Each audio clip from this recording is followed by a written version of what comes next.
Mother ملک bank کا جو پاکستان میں نہیں کرنا چاہیے، نہیں کرنا۔ مدر ملک بینک ہو یا کوئی بھی ہو،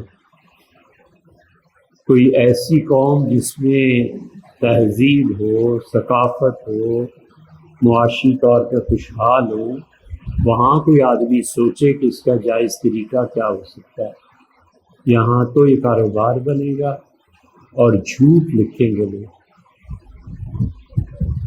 جب تک معاشی حالات درست نہ ہوں اس قسم کی چیزوں کی اجازت درکنار سوچنا بھی نہیں چاہیے۔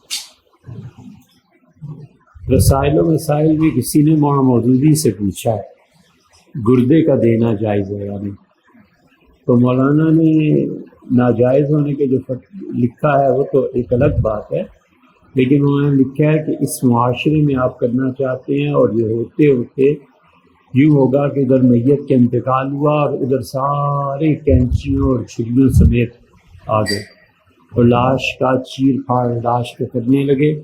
آپ خود سوچیں کہ آپ کی کسی عزیز کی اگر لاش ہو تو کیا آپ یہ گوارہ کریں؟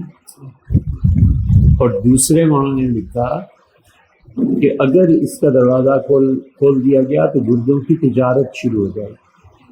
یہ اس وقت کہیں مولانا نے 1960 میں 70 میں لکھا تھا، اب دیکھ لیں اب جو کیا ہو۔ اس سے فرض کر لیجئے ایک لمحے کے لیے کہ ملک بینک جائز بھی ہو تو بھی یہاں نہیں چل سکتا، ہمارے یہاں نہیں چل سکتا۔